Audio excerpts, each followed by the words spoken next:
Ayub pasal 19. Ayub yakin bahwa Allah akan memihak kepadanya. Tetapi Ayub menjawab, "Berapa lama lagi kamu menyakitkan hatiku dan meremukkan aku dengan perkataan, sekarang telah 10 kali kamu menghina aku. Kamu tidak malu menyiksa aku. Jika aku sungguh tersesat, maka aku sendiri yang menanggung kesesatanku itu. Jika kamu sungguh hendak membesarkan diri terhadap aku dan membuat celaku sebagai bukti terhadap diriku, insafilah bahwa Allah telah berlaku tidak adil terhadap aku dan menebarkan jalannya atasku. Sesungguhnya aku berteriak kali 5, tetapi tidak ada yang menjawab. Kelaliman, tetapi tidak ada yang menjawab. Aku berseru minta tolong, tetapi tidak ada keadilan. Jalanku ditutupnya dengan tembok, sehingga aku tidak dapat melewatinya, dan jalan-jalanku itu dibuatnya gelap. Ia telah menanggalkan kemuliaanku dan merampas mahkota di kepalaku. Ia membongkar aku di semua tempat, sehingga aku lenyap, dan seperti pohon harapanku dicabutnya. Murkanya menyala terhadap aku dan menganggap aku sebagai lawannya. Pasukannya maju serentak. Mereka merintangi jalan melawan aku, lalu mengepung kemahku. Saudara-saudaraku dijauhkannya daripadaku, dan kenalan-kenalanku tidak lagi mengenal aku. Kaum kerabatku menghindar, dan kawan-kawanku melupakan aku. Anak semang dan budak perempuanku menganggap aku orang yang tidak dikenal. Aku dipandang mereka orang asing. Kalau aku memanggil budakku, ia tidak menyahut, dan aku harus membujuknya dengan kata-kata manis. Nafasku menimbulkan rasa jijik kepada istriku, dan bauku memualkan saudara-saudara sekandungku. Bahkan kanak-kanak pun menghina aku. Kalau aku mau berdiri, mereka mengejek aku. Semua teman karibku merasa muak terhadap aku, dan mereka yang kukasihi berbalik melawan aku. Tulangku melekat pada kulit dan dagingku, dan hanya gusiku yang tinggal padaku. Kasihanilah aku, hai sahabat-sahabatku, karena tangan Allah telah menimpa aku. Mengapa kamu mengejar aku seakan-akan Allah dan tidak menjadi kenyang makan dagingku? Kiranya perkataanku dicatat dalam kitab, terpahat dengan besi pengukir dan timah pada gunung batu untuk selama-lamanya.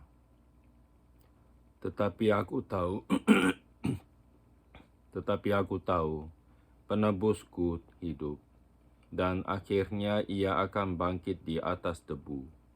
Juga sesudah kulit tubuhku sangat rusak, tanpa dagingku pun aku akan melihat Allah, yang aku sendiri akan memihak kepadaku.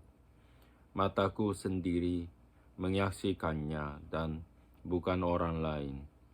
Hati sanubariku, menara karena rindu. Kalau kamu berkata, kami akan menuntut dia dan mendapatkan padanya sebab perkaranya, takutlah kepada pedang, karena kegeraman mendatangkan hukuman pedang, agar kamu tahu bahwa ada pengadilan. Pasal 20, pendapat Zofar bahwa sesudah kemujuran sebentar, orang fasik akan binasa. Maka Zofar, orang Naama, menjawab, oleh sebab itulah pikiran-pikiranku mendorong aku menjawab, karena hatiku tidak sabar lagi. Ku dengar teguran yang menghina aku, tetapi yang menjawab aku ialah akal budi yang tidak berpengertian. Belumkah engkau mengetahui semuanya itu sejak dahulu kala, sejak manusia ditempatkan di bumi, bahwa sorak-sorai orang fasik hanya sebentar saja, dan sukacita orang durhaka hanya sekejap mata. Walaupun keangkuhannya sampai ke langit, dan kepalanya mengenai awan, namun seperti tahinya ia akan binasa untuk selama-lamanya. Siapa yang pernah melihatnya bertanya, di mana dia? Bagaimana impian ia melayang hilang, tak berbekas, lenyap bagaikan penglihatan waktu malam. Ia tidak lagi tampak pada mata yang melihatnya, dan tempat kediamannya tidak melihatnya lagi. Anak-anaknya harus mencari belas kasihan orang miskin, dan tangannya sendiri harus mengembalikan kekayaannya. Tulang-tulangnya boleh penuh tenaga orang muda, tetapi tenaga itu pun akan membaringkan diri bersama dia dalam debu. Sungguh pun kejahatan manis rasanya di dalam mulutnya, sekalipun ia menyembunyikannya di bawah lidahnya. Menikmatilah serta tidak melepaskannya, dan menahannya pada langit-langitnya.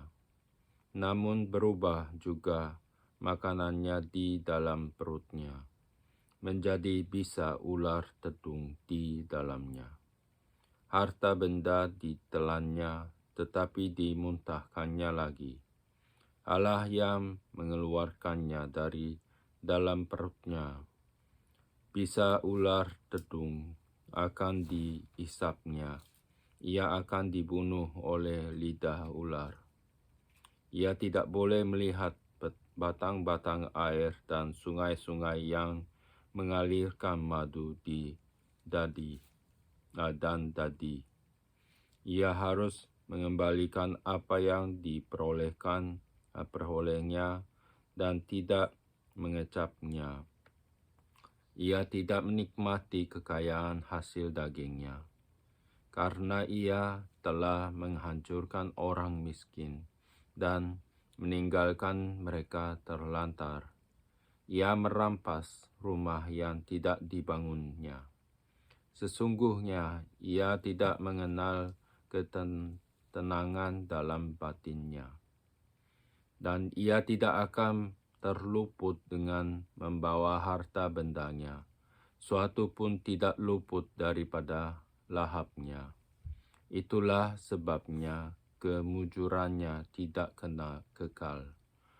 Dalam kemewahannya yang berlimpah-limpah ia penuh khawatir. Ia ditimpa kesusahan dengan sangat dahsyatnya untuk mengisi perutnya. Allah melepaskan ke atasnya murkanya yang menyala-nyala dan menghujamkan itu kepada sebagai makanannya. Ia dapat meluputkan diri terhadap senjata besi, namun panah tembaga menembus dia. Anak panah itu tercabut dan keluar dari punggungnya. Mata panah yang berkilat itu keluar dari empedunya. Ia menjadi ngeri. Kegelapan semata-mata tersedia bagi dia. Api yang tidak ditiup memakan dia dan menghabiskan apa yang tersisa dalam kemahnya. Langit mengingkapkan kesalahannya dan bumi bangkit melawan dia. Hasil usahanya yang ada di rumahnya diangkut. Semuanya habis pada hari murka itu. Itulah ganjaran Allah bagi orang fasik, milik pusaka yang dijanjikan Allah kepadanya. Pasal 21. Pendapat Ayub bahwa kemujuran orang fasik kelihatannya tahan lama. Tetapi Ayub menjawab, "Dengarkanlah baik-baik perkataanku, dan biarlah itu menjadi penghiburanmu. Bersabarlah dengan aku akan berbicara. Sehabis bicaraku bolehlah kamu mengejek. Kepada manusiakah keluhanku tertuju? Mengapa aku tidak boleh kesal hati? Berpalinglah kepadaku, maka aku akan tercengang dan menutup mulutku dengan tangan. Kalau aku memikirkannya, aku menjadi takut dan gemetarlah tubuhku. Mengapa orang fasik tetap hidup, menjadi tua, bahkan menjadi bertambah-tambah kuat? Keturunan mereka tetap bersama mereka, dan anak cucu diperhatikan mereka. Rumah-rumah mereka aman, tak ada ketakutan. Pentung Allah tidak menimpa mereka. Lembu jantan mereka memacek dan tidak gagal. Lembu betina mereka beranak dan tidak keguguran. Kanak-kanak mereka dibiarkan keluar seperti kambing domba. Anak-anak mereka melompat-lompat.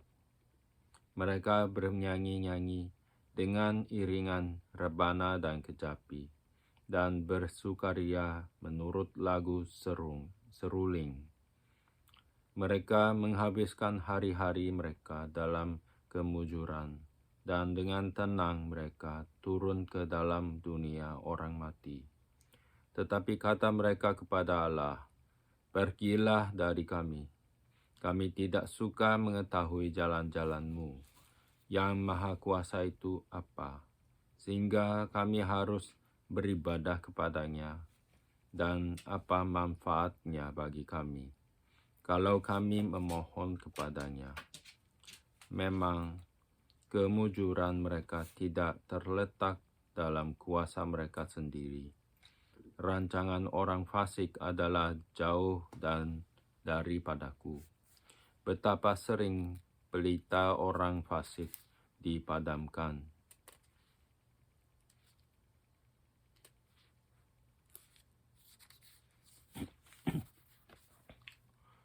Kebinasaan menimpa mereka, dan kesakitan dibagikan Allah kepada mereka dalam murka-Nya. Mereka menjadi seperti jerami di depan angin, seperti sekam yang diterbangkan badai. Bencana untuk dia disimpan Allah bagi anak-anaknya. Sebaliknya orang itu sendiri diganjar Allah, supaya sadar. Sebaiknya matanya sendiri melihat kebinasaannya, dan ia sendiri minum dari murka yang maha kuasa. Karena peduli apa ia dengan keluarganya sesudah ia mati. Bila telah habis jumlah bulannya, masakan kepada Allah diajarkan orang pengetahuan, kepada Dia yang mengadili mereka yang di tempat tinggi, yang seorang mati dengan masih penuh tenaga, dengan sangat tenang dan sentosa. Pinggangnya gemuk oleh lemak, dan sumsum tulangnya masih segar. Yang lain mati dengan sakit hati, dengan tidak pernah merasakan kenikmatan. Tetapi sama-sama mereka terbaring di dalam debu, dan berengah-berengah berkeriapan di atas mereka. Sesungguhnya aku mengetahui pikiranmu dan muslihat yang kamu rancangkan terhadap aku. Katamu, di mana rumah penguasa, di mana kemah tempat kediaman orang-orang fasik. Belum pernahkah kamu bertanya-tanya kepada orang-orang yang lewat di jalan? Dapatkah kamu menyangkal petunjuk-petunjuk mereka, bahwa orang jahat terlindung pada hari kebinasaan dan diselamatkan pada hari murka Allah? Siapa yang akan langsung menggugat kelakuannya dan mengganjar perbuatannya? Dialah yang dibawa ke kuburan dan jiratnya dirawat orang. Dengan nyaman ia ditutupi oleh gumpalan-gumpalan tanah di lembah. Setiap orang mengikuti dia, dan yang mendahului dia tidak terbilang banyaknya. Alangkah hampanya penghiburanmu bagiku. Semua jawabanmu hanyalah tipu daya belaka.